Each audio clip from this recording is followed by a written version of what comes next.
So, Mr. Eric LeCompte, thank you.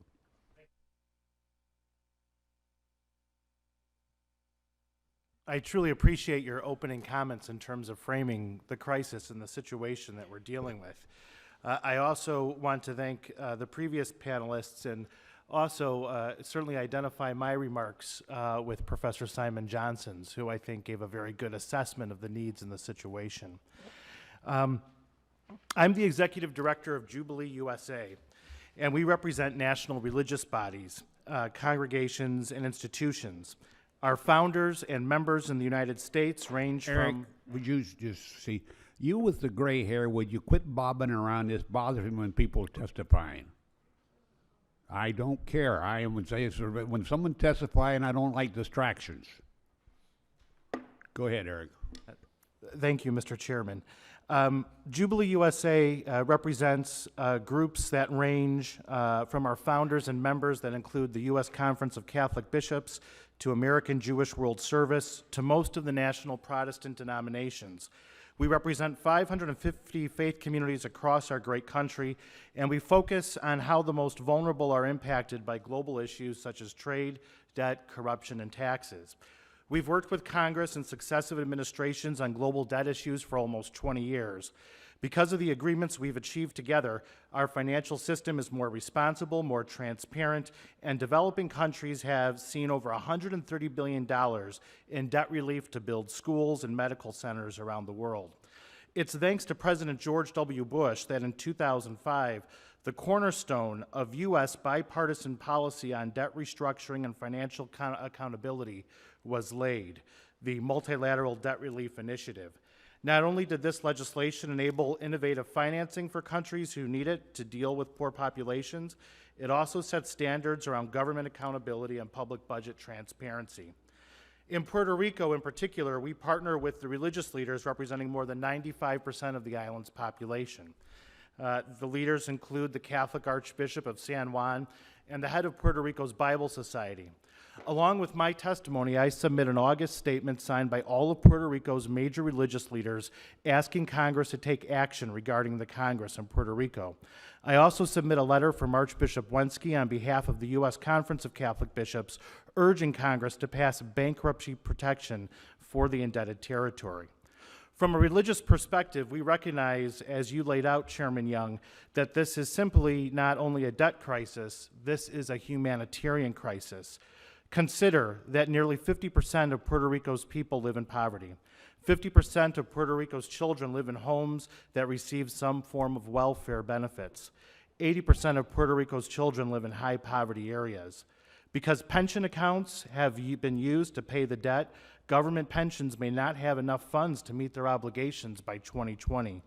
The current employment rate in Puerto Rico is over 12%, and over the past decade, 10% of the population has left for the U.S. mainland in search of work. Like our religious partners on the island, we pray for two things. First, long-term solutions to Puerto Rico's economic troubles that address the underlying problems that led to this mess in the first place. Second, immediate measures to help Puerto Rico's people who are suffering right now. This committee has a very important role to play in both the short term and long term. In the short term, the reality is Puerto Rico can't cut its way out of this crisis. It can't tax its way out of this crisis. There is no path to economic growth for Puerto Rico that doesn't start with debt restructuring. Self-imposed austerity in Puerto Rico is already proving harmful and counterproductive. Funding for law enforcement has dropped 3 years in a row. Special education teachers are no longer being paid, directly harming some of the most vulnerable kids on the island. 200 schools have closed. Puerto Rico cut its health spending by $42 million this year. This takes place as the Zika virus now spreads in Puerto Rico. These types of measures push more people on the island to leave for the U.S. mainland, which further erodes Puerto Rico's tax base. It's a cycle that's only getting worse.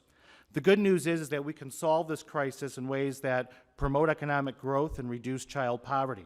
A step in this direction is enacting bankruptcy protection for Puerto Rico, the same type of protection U.S. municipalities have access to. We applaud the efforts of Representatives Duffy and Pierluisi for introducing bankruptcy legislation. We're very grateful to Speaker Ryan for setting a timeline for action. Our opposition to austerity should not be confused with opposition to reform. At the root of today's hearing lies the questions: how do we prevent future debt crises in Puerto Rico, and how do we ensure greater accountability from Puerto Rico's government? Part of the answer to this question is that through an orderly debt restructuring process, we bring the debt back to sustainable payable levels. However, this committee is concerned also with how there needs to be more accountability from Puerto Rico's government itself. From the beginning of this crisis, Jubilee USA and its religious partners in Puerto Rico called for increased budget transparency and accountability in the island's government.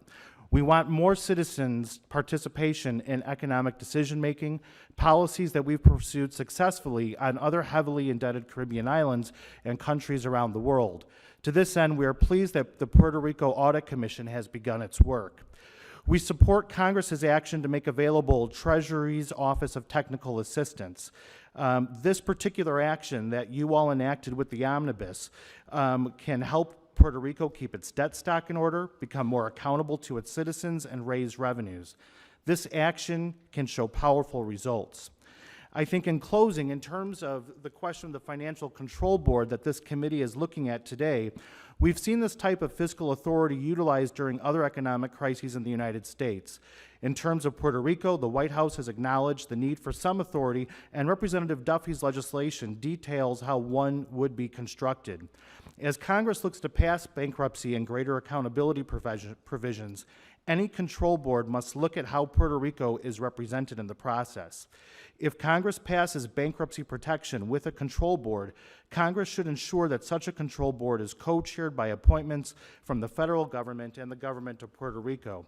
Local democracy must be respected.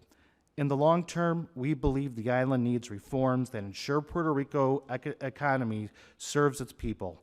Debt restructuring to allow for economic growth and accountability measures to stave corruption. 3.5 million Americans face a humanitarian crisis. We look forward to working with the committee to find a solution to end the crisis, promote economic growth, and ensure greater transparency. Thank you, Mr. Chairman. Thank you.